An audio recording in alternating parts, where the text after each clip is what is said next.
नमस्कार दोस्तों, Vijendra Soni Ganganagar YouTube channel पर आपका स्वागत है। दोस्तों, यदि आप मेरे चैनल पर नए हैं तो पहले आप मेरा चैनल सब्सक्राइब करेंगे और वीडियो देखने के बाद आप इसे लाइक करेंगे और सब्सक्राइब करेंगे, बहुत सारे लोगों तक पहुंच जाएंगे।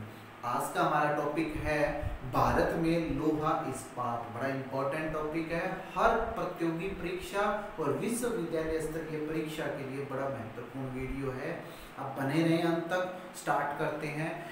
सबसे पहले जब भी लोहा इस्पात उद्योग की बात आ जाए तो अपने माइंड में ये चीजें सेट करनी है कि उसको कोयला कहाँ से मिलेगा, उसको लोहा कहाँ से मिलेगा, उसको जल कहाँ से मिलेगा, उसको विद्युत कहाँ से मिलेगी, उसको ट्रांसपोर्टेशन कहाँ से मिलेगा। ये अति महत्वपूर्ण कारक है किसके लिए? एक लोहा इस्पात उद्योग स्थापित करने के लिए। क्लियर है? तो हम एक एक पहलू पर चर्चा करेंगे। सबसे पहले हम बात करते हैं कि भारत में पहला जो लोहा इस्पात संयंत्र लगा था वो कहाँ लगा था? वो 1874 में कुल्टी नामक स्थान पर लगा था। और कुल्टी कहाँ पर? पश्चिमी बंगाल में आसनसोल के नजदीक। देखें, 1874 ईस्वी में कुल्टी नामक स्थान पर लगा था और ये आसनसोल पश्चिमी बंगाल में स्थित है, कुल्टी नामक स्थान। क्लियर है? अब यहाँ पर एक चीज जाननी जरूरी है कि जब भी हम इस्पात बनाते हैं तो उससे पहले हमें क्या चाहिए? हमें कच्चा लोहा बनाना पड़ता है। और कच्चा लोहा बनाने के लिए हमें क्या चीज की आवश्यकता होती है? लोहा अयस्क की आवश्यकता होती है, चूना पत्थर की आवश्यकता होती है और कोकिन कोयले की आवश्यकता होती है। तो सबसे पहले सबसे ज्यादा मात्रा में जो चीज चाहिए वो लोहा अयस्क होता है। दूसरा, लोहा अयस्क से आधी मात्रा में क्या होना चाहिए? हमारे पास कोकिन कोयला होना चाहिए। और लोहा अयस्क से 1/4 हमारे पास क्या होना चाहिए? चूना होना चाहिए। इनको हम एक साथ मिक्सचर बनाते हैं, बड़े ज्यादा तापमान पर हम इसका एक घोल तैयार करते हैं। तो वो जब ठंडा होता है तो वो क्या बनता है? कच्चा लोहा बनता है। तो ये अनुपात पूछ लिया जाता है कि जो लोहा अयस्क है अनुपात कोकिन कोयला अनुपात चूना पत्थर का अनुपात क्या रहता है? तो 4:2:1 रहता है। क्लियर है? अब बात करते हैं कि जो कुल्टी नामक स्थान पर पहला कारखाना लगा था तो उसका कारण क्या था? उसका सबसे प्रमुख कारण था स्थानीय क्षेत्र में ही क्या मिल जाना? कच्चा लोहा मिल जाना। और दूसरा कि वहां पर एक नदी बहती थी। नदी का नाम क्या है? बाराकार नदी। बड़ा इंपॉर्टेंट है, बाराकार नदी याद रखना। पश्चिमी बंगाल में बाराकार नदी के तट पर कुल्टी नामक स्थान पर पहला कारखाना लगा था 1874 में। इसका नाम पहले बंगाल में था इसलिए बंगाल आयरन एंड वर्क्स रख दिया था, बंगाल आयरन वर्क्स।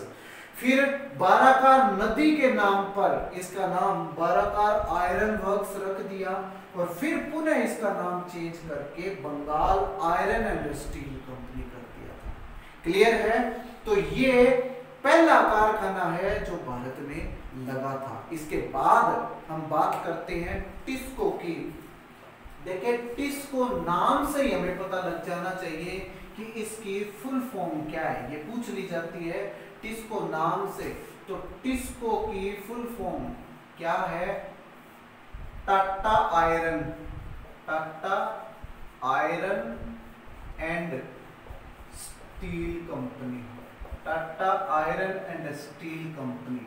ये लोहा इस्पात का कारखाना निजी क्षेत्र में लगा था। किसने लगाया था?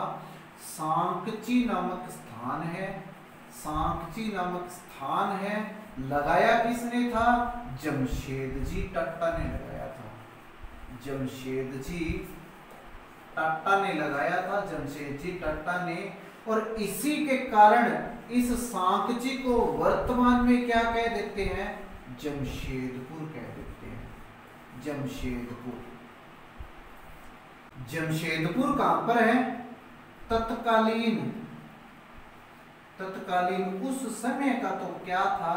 बिहार था, बिहार। और वर्तमान क्या है?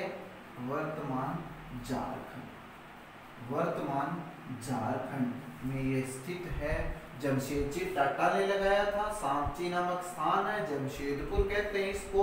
कब? 1907 ईस्वी में। 1907 ईस्वी में। इसका कारण क्या है कि यहाँ पर कारखाना क्यों लगा था, इसके स्थानीयकरण के कारण क्या है? तो हम बात करें सबसे पहले कि इसको लोहा कहां से मिलेगा। लोहा कहां से मिलेगा? तो गुरु महिसाणी। अब ये याद रखना, ये पूछा जाता है गुरु महिसाणी और क्योंझर। गुरु महिसाणी और क्योंझर ये दोनों कहां पर है? ये उड़ीसा में है। तो उड़ीसा क्योंझर और गुरु महिसाणी से इसको क्या मिलता है?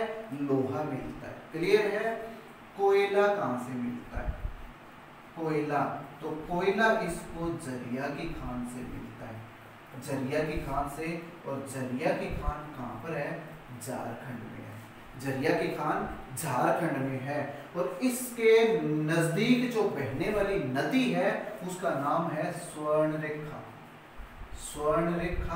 और दूसरी इसकी प्रमुख नदी है खारकोई। तो स्वर्णरेखा और खारकोई नदी इसको क्या प्रदान करती है? जल प्रदान करती है। क्लियर है? और बहुत इंपॉर्टेंट बात क्या कि जो सांची नामक स्थान है ये कोलकाता बंदरगाह से 240 किलोमीटर दूर है। 240 किलोमीटर मतलब अंतरराष्ट्रीय व्यापार भी यहाँ से क्या होता है? बड़ा नजदीक पड़ता है। और यदि भारत के कुल उत्पादन की बात करें तो 20% उत्पादन अकेला टिस्को से होता है। 20% उत्पादन अकेला टिस्को से होता है। क्लियर है? 1947 से पहले, मतलब भारत जब आजाद हुआ था, इससे पहले इस्पात की बात कर रहा हूं मैं, कच्चे लोहे की बात नहीं कर रहा। इस्पात उत्पादन की एकमात्र इंडस्ट्री कहे तो यही थी। एकमात्र कारखाना कौन सा था? टिस्को था। क्लियर है? अब बात करते हैं नेक्स्ट इसको की फुल फॉर्म क्या हुई? Indian iron and steel company. Indian iron and steel company, ये इसकी फुल फॉर्म हुई। ये 3 कंपनियों का एक करके बनाया गया है। कौन कौन सी? एक तो कुल्टी, ये है कहां पर? पश्चिमी बंगाल में है। इसमें पहला कुल्टी जिसकी स्थापना मैंने 1874 में बताई थी। फिर है हीरापुर और उसके बाद में है बर्नपुर। हीरापुर की स्थापना 1908 में और बर्नपुर की स्थापना 1937 में हुई थी। तीनों के तीनों कहां पर है? पश्चिमी बंगाल में। और तीनों को संयुक्त करके क्या बना दिया था? इसको बना दिया था। क्लियर है? तो अब हम बात करें कि इनके स्थानीयकरण के कारण क्या है। तो स्थानीयकरण के कारण की बात करें तो सबसे पहले तो हम इसके लोहा इस्पात की बात करेंगे। लोहा अयस्क कहां से प्राप्त होता है? तो सिंह भूमि से प्राप्त होता है। सिंह भूमि, और ये है कहां पर? झारखंड में। सिंह भूमि झारखंड में। इसको कोयला कहां से मिलता है? तो एक तो रानीगंज से। रानीगंज कहां है? पश्चिमी बंगाल में। रानीगंज से मिलता है। और दूसरा जरिया से मिलता है। जरिया कहां पर है? जरिया झारखंड में। तो लोहा अयस्क और कोयला ये 2 इंपॉर्टेंट चीज है जो लोहा इस्पात उद्योग के लिए महत्वपूर्ण होती है। ये इसके कारण बन गए। अब कि परिवहन के लिए हम अंतरराष्ट्रीय स्तर पर देखें तो कोलकाता बंदरगाह इसके नजदीक है। तो ये अंतरराष्ट्रीय परिवहन तंत्र के हिसाब से भी एक मजबूत इकाई बन गया है। क्लियर है? इसके बाद नदी देखें तो नदी कौन सी है? बाराकार नदी। तो इसकी महत्वपूर्ण नदी कौन सी होगी? 12 कार नदियां। 12 कार नदी पहले भी पढ़ चुके हैं, किसमें? कुल्टी में। कुल्टी में हम 12 कार नदी, वही नदी की यहाँ बात कर रहे हैं। क्लियर है? अब यहाँ ध्यान देना कि सबसे पहले हीरापुर में पिग आयरन तैयार होता है। पिग आयरन तैयार होता है, मतलब कच्चा लोहा तैयार होगा। वो कहाँ भेजा जाएगा? वो कुल्टी भेजा जाएगा। कुल्टी से क्या तैयार होगा? इस्पात तैयार होगा, और वो अंततः कहाँ भेजा जाएगा? बर्नपुर भेजा जाएगा। बर्नपुर। क्लियर है? तो यहाँ पर ये बर्नपुर मेन हो गया, इसका मेन सेंटर कौन सा हुआ? बर्नपुर है। क्लियर है? अब इसके बाद हम बात करते हैं विस्को की। विस्को का मतलब हुआ Visvesvaraya iron and steel company.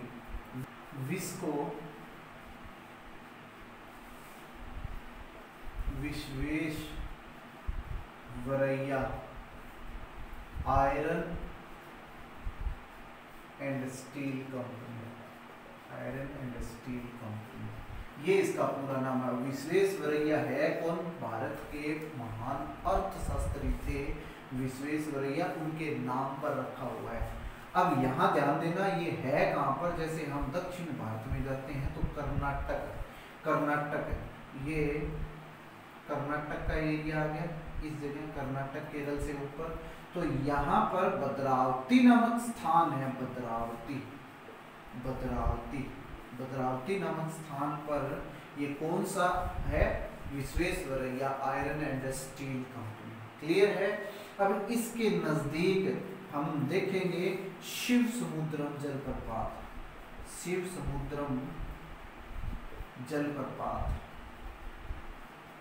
यहाँ से इसको क्या मिलती है? बिजली मिलती है, तथा यहाँ इसको जल मिलता है। शिव समुद्रम जलप्रपात। क्लियर है?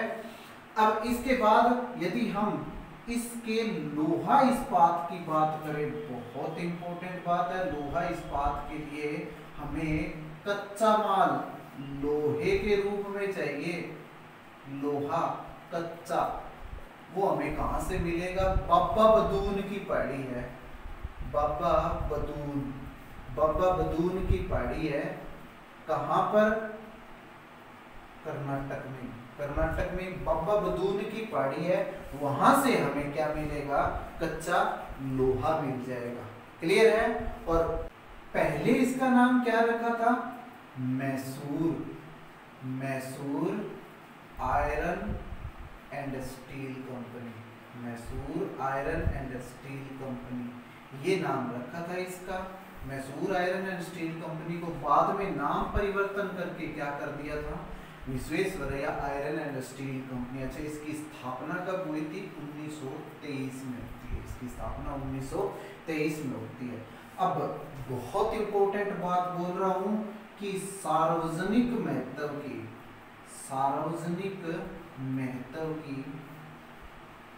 ये पहली कंपनी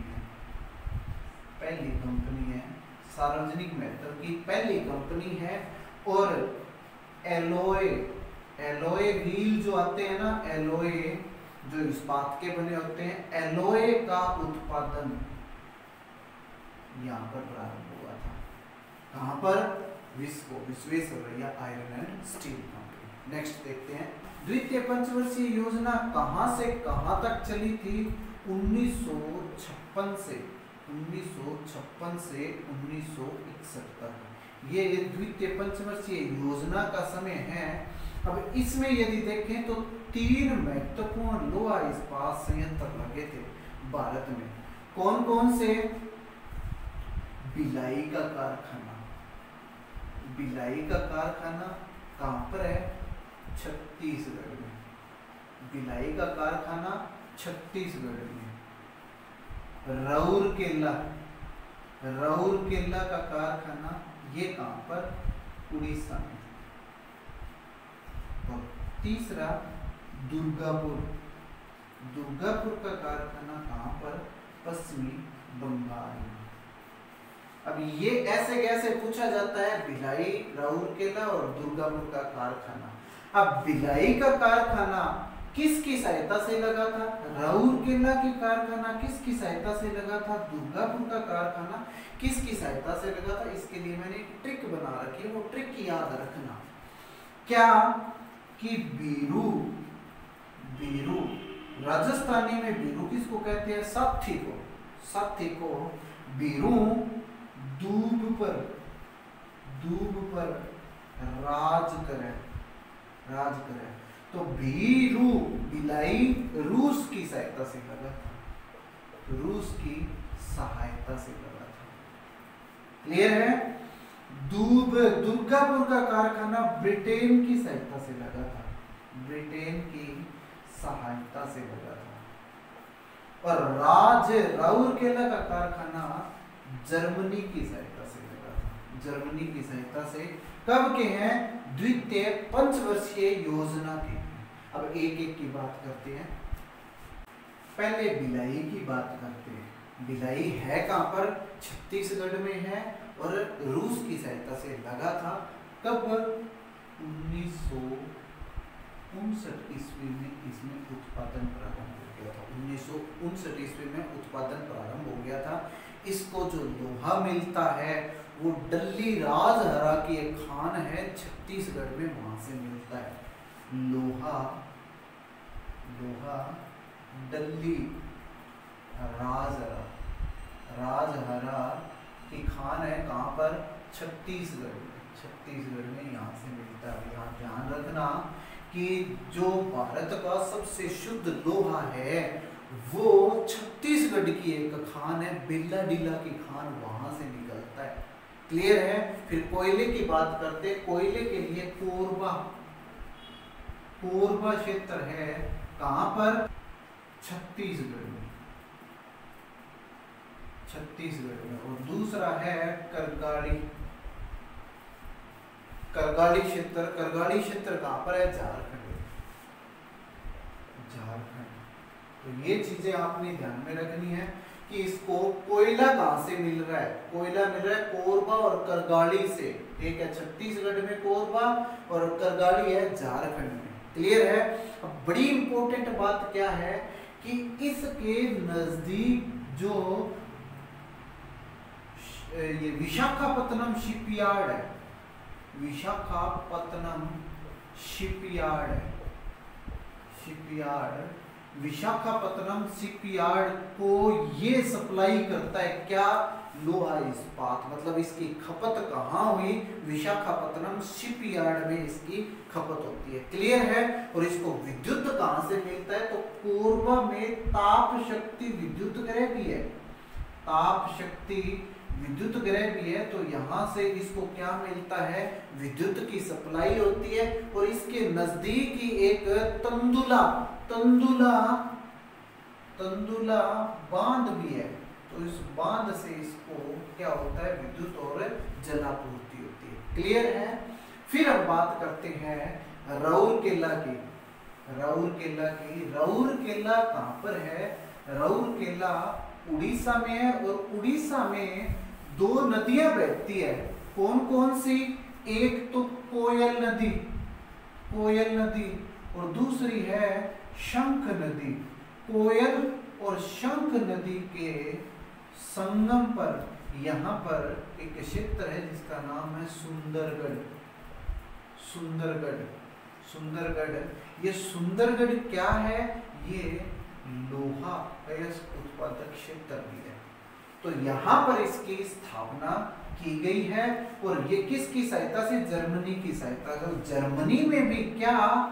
एक तो क्रुप्स और एक डिमोंग, डिमोंग, क्रुप्स और डिमोंग, ये दो कंपनियां हैं। इन कंपनियों की सहायता से क्या हुआ है?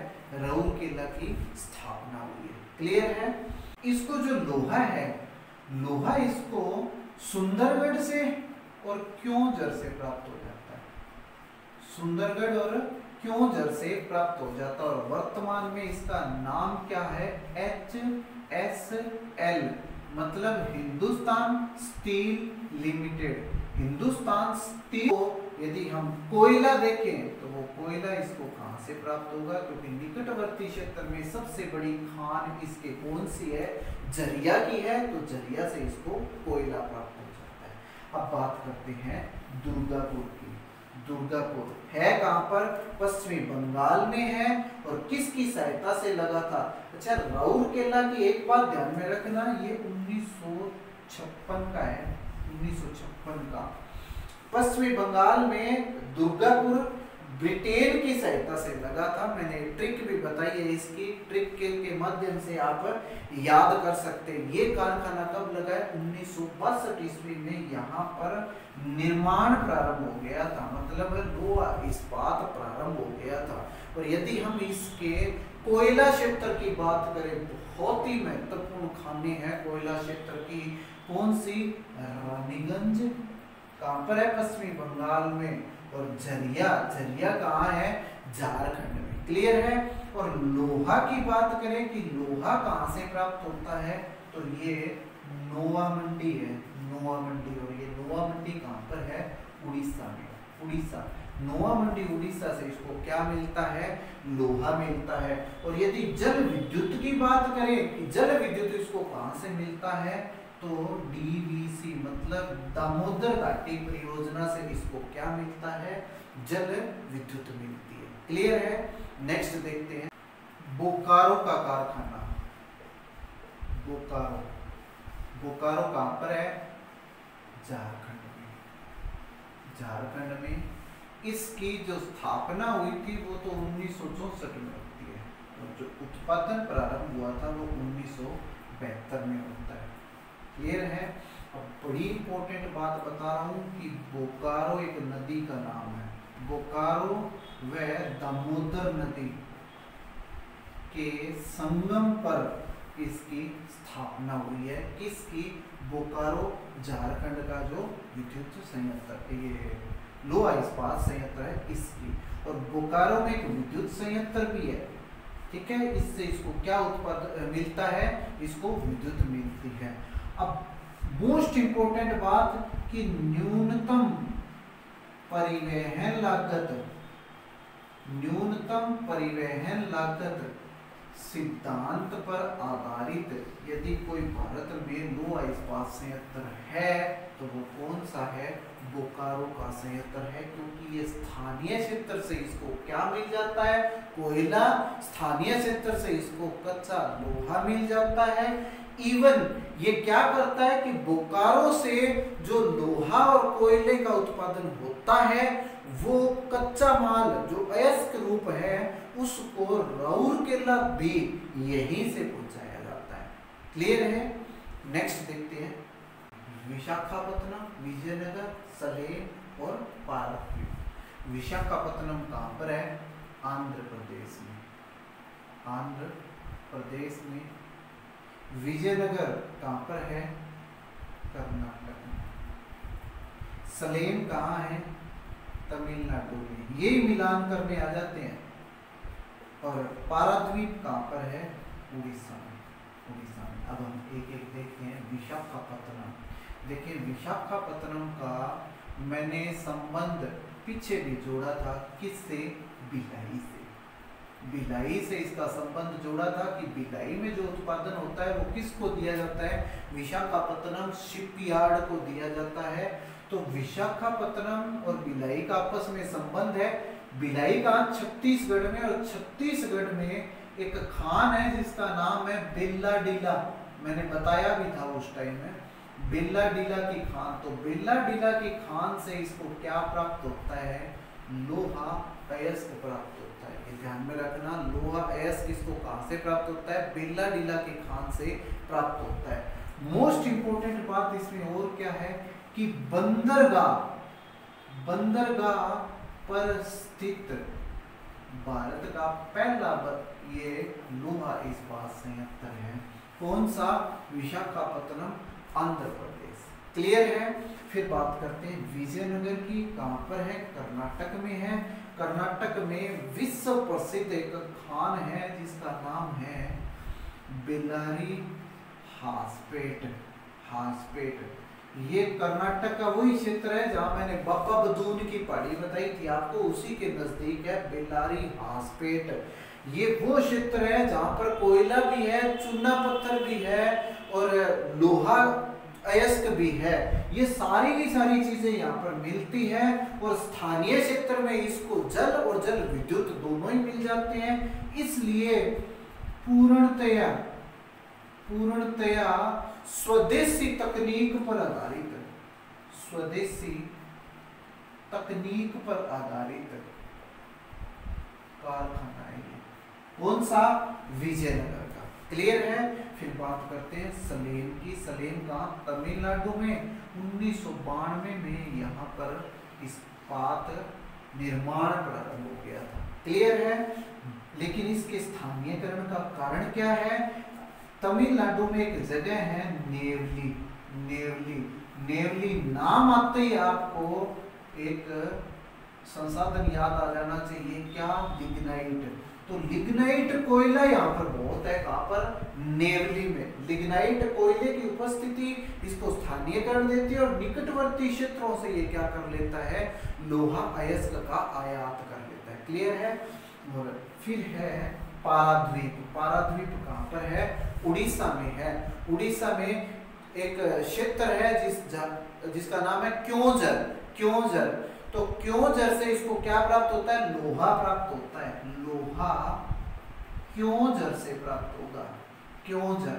और उड़ीसा, क्योंकि उड़ीसा के नजदीक की बात करें तो जरिया कहाँ? झारखंड में। बहुत बार नाम आया ये जरिया, याद रखना इसको। भारत की सबसे बड़ी कोयले की खान है जरिया। और फिर उड़ीसा में देखें तो एक क्षेत्र है जिसका नाम है तालचेर। तो यहां से इसको क्या प्राप्त हो जाता है? कोयला प्राप्त हो जाता है। क्लियर है? तो ये थे भारत के प्रमुख लोहा इस्पात संयंत्र। अब हम बात करते हैं इन सब को एक सूत्र में बांधने वाला वो एक इकाई जिसका नाम है सेल। तो सेल के बारे में पढ़ते हैं। देखिए सेल क्या है? सेल है steel authority of India limited. Steel authority of India limited. Clear है? इसकी स्थापना 24 जनवरी 1973 को हुई थी और इसके अंतर्गत आने वाले कारखाने कौन कौन से? भिलाई, दुर्गापुर, बोकारो, राउरकेला, बर्नपुर, सलेम और विस्को। यहाँ से सवाल आता है कि कौन कौन से सेल के अंतर्गत आते हैं, तो यहाँ से सवाल उठाना और आपको उत्तर मिल जाएगा। क्लियर है? अब बात करें कि यदि स्पंज लोहा उत्पादन में भारत का स्थान देखें तो विश्व में प्रथम स्थान पर है। और यदि सिंपल लोहा इस्पात उत्पादन में देखें, लोहा इस्पात उत्पादन में तो भारत का स्थान विश्व में दूसरा है। मैं पीछे वर्णन कर चुका हूं इससे पहली वीडियो में, जो विश्व के लोहा इस्पात उद्योग है उसमें कि 2017 में चौथा स्थान था भारत का, 2018 में तीसरा स्थान हुआ, 2019 में दूसरे स्थान पर है चीन के बाद में। तो ये आपने ध्यान में रखना है। क्लियर है? ये था हमारा आज का वीडियो, भारत के लोहा इस्पात उद्योग। उम्मीद है आपको वीडियो बड़ा पसंद आया होगा। पसंद आया है तो कर दो शेयर इसको, ज़्यादा से ज़्यादा लोगों तक